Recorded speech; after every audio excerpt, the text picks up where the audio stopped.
Welcome back to Partnerships Unraveled, the podcast where we unravel the mysteries about channels and partnerships on a weekly basis. My name is Efe, and I'm excited to introduce today's special guest, Kevin. Kevin, how are you doing? Yeah, I'm doing well, Effie. Thank you very much for having me on the podcast. It's Of a course. great honor. Thank you for joining us. We're really going to dive into the role of the channel sales engineer in this podcast. But before we start, Kevin, could you give us an introduction? Tell us who you are, where you come from.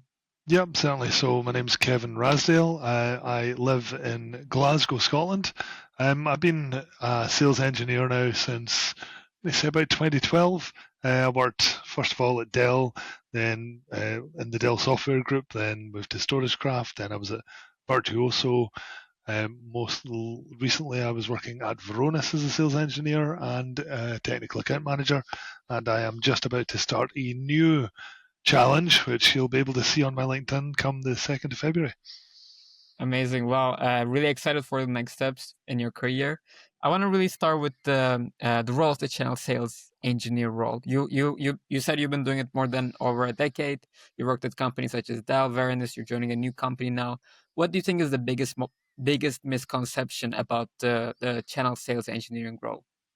Yeah, so I feel that more often than not, Effie, the channel sales engineer role is seen as a person that a company can rely on just to answer the complex questions.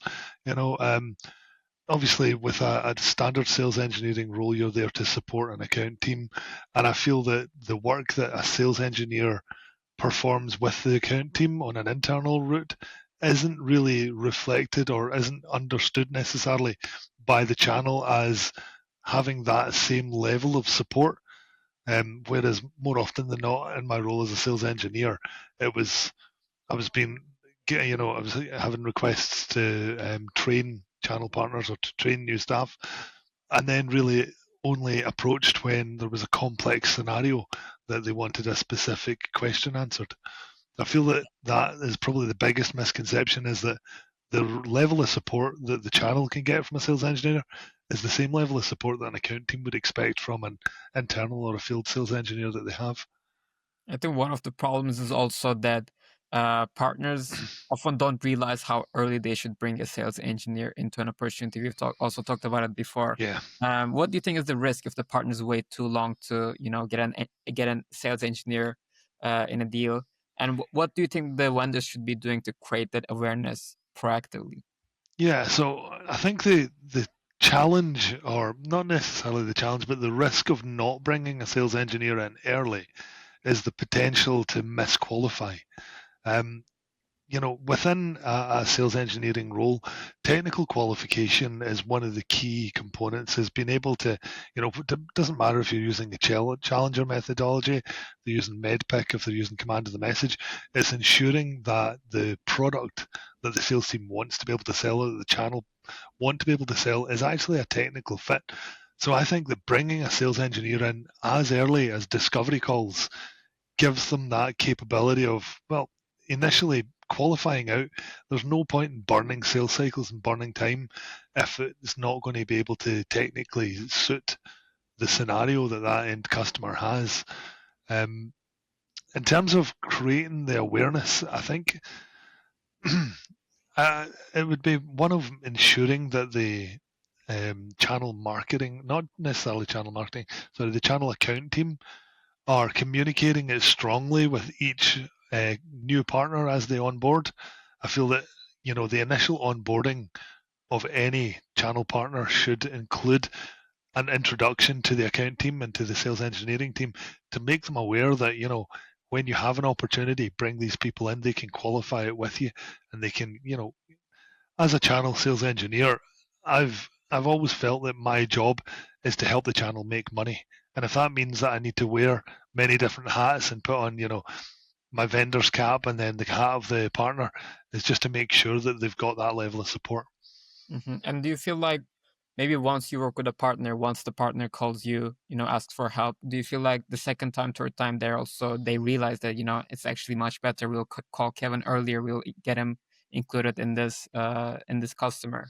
Do you feel like that? 100%. Yeah. 100%. It's always that first call where they're kind of testing the waters, trying to understand if they've called the right person. But with a sales engineer, it's a hybrid role. You're as the first word in sales engineer is sales. As a sales engineer, you've got to help deliver revenue, be that, and doing that with the channel is ensuring that when they pick up the phone and they phone you, is that you're able to help them and assist. And generally, it starts to build a bit of friendship, a bit of partnership, and that way, as you say, when the second call, the third call, and so on, it makes them a lot more confident that if they have challenges or if they have questions they need to ask or if they're not sure if the product's the right fit, they know they're going to get sound advice when they call the channel sales Yeah. engineer. Yeah. And what do you think? What's your experience with working with different kinds of partners, like big box resellers versus MSPs? I feel that the big box resellers is a lot more difficult to get, and it's not difficult. They're not. They don't often have particular expertise in a given product. They'll have perhaps teams that deal with a raft of products, be it cybersecurity or backup and recovery. They'll have multiple different vendors that they work with. So from the vendor side, it can be more difficult to get time with them because they've got multiple different vendors. And equally, at that point, I generally find that sometimes it's up to the it's up to the channel partner, it's up to the end user to tell them what they want, Mhm. and effectively, they fill the basket, and the big box resellers will check out the basket and they'll send a PO. Whereas with the MSPs, I feel that generally they're a lot more um, decisive in choosing which product they want to go with, and usually that also will include wraparound services. Your big box sellers may have some wraparound services, but your MSP is really designed to be able to pull together the solutions that they've decided upon being a right fit for the company and for their end users, and then the services that you can wrap around. Understanding that they're getting their enterprise kit from vendor A, they're getting their networking from vendor B, and then their software vendors, and they understand how that ecosystem fits Yeah. together, and that they can do that kind of wraparound service. Whereas not one to say anything negative about the big box resellers, they'll have multiple different vendors. So when somebody says this is what I want, they'll be happy to sell it to them. But Mhm. sometimes you may not have that level of understanding of what product is the right fit. Yeah. I think that difference makes sense considering the more technical nature of the MSP. But then my question is also, do you feel like when you are working with an MSP, the nature of the job is a little bit more complicated? I wouldn't say it was more complicated, Effie, to be completely honest with you. In my past, I've always found that working with the MSPs, you have a kind of clear understanding of how they've defined their business role with each of their end users. So, and at that point, if you've been selected as the vendor of choice for that MSP, you get a deeper understanding of the end user, you get a deeper understanding of the business. So it kind of it doesn't replicate itself, for each end customer. There's going to be different questions and different technical constraints within each end customer, but it gives you an understanding of specifically what that MSP is looking to achieve with their customers. Yeah, that makes a lot of sense. I want to shift into a different topic. I want to talk about, we're seeing more vendors embedding SOC and MDR capabilities into their Yeah. platforms. How do you see that impacting the traditional MSP model? Yeah, it's becoming more and more prevalent. I'm seeing a lot of different vendors are starting to kind of add that SOC capability into their technology. It's definitely happening in the kind of secure networking space and in cybersecurity. Um, it's going to be interesting to see. We might hit an inflection point where the MSPs might feel a little bit of pain. Now, obviously, your MSP is going to be your technical help desk, as well as the vendor or the company that you're going to be acquiring technology and software via. What we may see is there may start to see a drop off in some of their services potentially, because as I say, security is the big one at the moment, where you've got um, network vendors that are offering SOC capabilities. You've got cybersecurity vendors that are offering an MDR type service. I think that what may well happen is that where the technology doesn't have that capability, potentially on hardware and some networking. That may well be where the MSPs end up focusing. It's going to be an interesting, as you say, it's kind of a change in the market, Mm-hmm. and that these services are being seen as vital to Mm-hmm. certain components within the enterprise stack. So I think it's going to be one of those that we're going to need to watch this space and see what happens. There'll be certain vendors that don't do it, and MSPs may end up, migrating towards the vendors that don't have that capability just to retain the value of the MSP relationship and the help desk and the support that they offer. Yeah, it reminds me of a conversation that I had just yesterday with a channel director at a cybersecurity company. And they do offer SOC, but he was clear that we only offer it for some of the customers that want to do it, with us.